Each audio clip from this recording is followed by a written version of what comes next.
statement, so you might have to just support it. I think it's a question. Give us a brief overview about what you think the Pi Open Mainnet would do to the Pi ecosystem in a very summarized form, of course, like you did. So, yeah. Ray, that's pretty much a super question. I think it's gonna do a lot. It's gonna do a lot of things. So first of all, first and first, there will be options to use the Pi. All right, and amongst the many valid options, dumping your Pi is not one of the options, except you choose to dump it. Except you choose to dump it. So we are talking about 3 layers of marketplaces in the Pi stack: an attention marketplace powered by social interaction, a bartering marketplace that pretty much dynamic. It's going to be pretty much a reflection of geography. If you coincidentally live in a geographical location where has a high level of awareness, pretty much you will just feel the fever. Everyone is willing to render services and goods and willing to accept Pi for it. And pretty much if coincidentally you are not in a geographical location that have in-depth awareness, pretty much you will rely on pretty much the services that comes over distance, over the web space. Don't have a problem. The ecosystem is ready for at least 100 utility solutions. Now, one thing that thrills me about it is that these utility solutions, according to the article, they are unique in the sense that they are meeting a niche, a need in the ecosystem. So for me to say it's not pretty much a rubber stamp, it's not pretty much A, then A.1, then A.2, up to A.60. No. Each of these utilities are unique in their features, unique in the services they render, and are willing to accept Pi at Open Mainnet. Not to mention the fact that, of course, Open Mainnet means that the firewall that has made us enclosed for a while will be lifted up, right? So pretty much you also have the options of converting your Pi for stable coins. You have the option of converting your Pi for major altcoins and even Bitcoin, as the case may be. Now, this is where the spice comes in. A lot of people may think their first point of action is to convert the Pi for other currencies. A lot of people will do that. In fact, if I wasn't disinformed, that's pretty much what I would do. But with the information that I have right now, these potential marketplaces will do one thing, Ray. They will generate data. And we all know what we will do with data. Data will be analyzed. When data is analyzed, it puts forth a narrative, a picture, a truth, an idea. That idea is what will make players, both retail players and institutional players, to view and rate the ecosystem. Sorry, by that time, you may have dumped your Pi in X exchange or Y exchange. Probably by that time, when they interpret this data to a layman understanding, and you begin to capture the value from the data, probably let's give, for instance, the attention marketplace.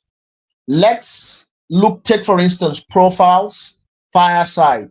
Profiles becomes awesome in Open Mainnet. We begin to get incentivized for the documents and the contents that we upload on profiles. And the plugin from profiles, we now plug in our data from Instagram, our data from Telegram, our data from TikTok into profiles, probably bringing all of our wealth of connections from Facebook, our wealth of connections from Instagram, our wealth of connections from TikTok, populating profiles. That alone may influence institutional investors, most especially the players in the advertorial industry. we should begin to budget to push ads in this new platform. What's the name of the platform? It's called Profiles, because the guys there use token to seek attention. What are we meaning in that? We are meaning that first thing first, if I'm going to upload a document on Profiles, if you've tried it, you will realize that you are going to spend some fireside tokens. You're not going to upload content for free. Now, this is the future of Web3 social interaction, wherein good content will be incentivized and bad content will be de-incentivized.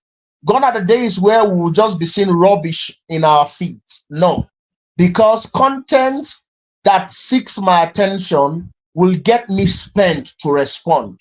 So for you to retweet, you're going to burn tokens. For you to click the like button, you're going to burn tokens. For you to share, you're going to burn tokens.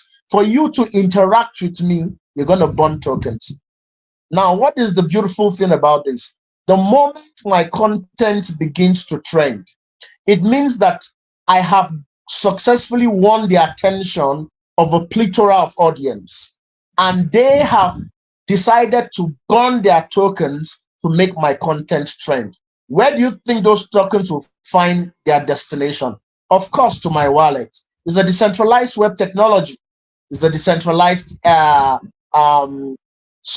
social interaction platform powered by blockchain. These and many more are the future.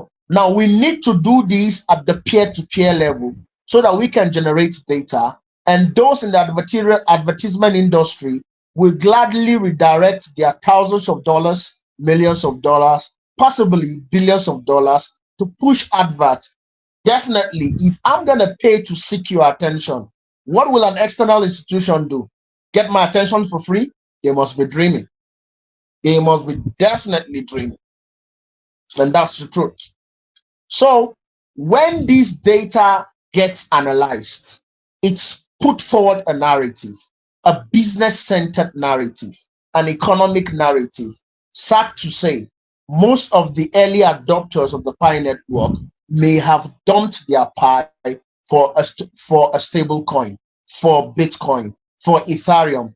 Trust me, when this narrative becomes a global wave and FOMO kicks in, everyone wants to be identified with this blockchain solution that is building for an alternative marketplace as compared to the currency marketplace. You will want to go back to that exchange to get back your coins. Trust me, the exchange is not going to give you back for the price you gave it to them. No, no, no. Because they have the experts to interpret data. They will understand the data more than you can ever understand. Of course, the white paper says the future looks so bright in the sense that they want to put a balance between scarcity and accessibility. So trust me, with your mobile terminal, you will still be able to mint Pi. But the question is, how many days will it take you to mint one Pi? If it's taking us pretty much about 8 to 11 days today to mint one Pi, and we have not gone to Open Mainnet, what will Open Mainnet bring? If Open Mainnet brings FOMO, and we get ×3 of our population actively mining alongside us, it means the days it will take to mint one Pi will move from 11 days as at today to 33 days. Normal logic. So technically, it will take 1 calendar month for you to mint one Pi. And what happens if the population that are coming are more than 3x of us? Let me end by saying that in the Pi's economic model, they have allocated 1 Pi for every new account for the first 100 million accounts. The implication is that when we get past 100 million pioneers, there will be no more one free Pi for everyone. You will have to hustle for that 1 Pi.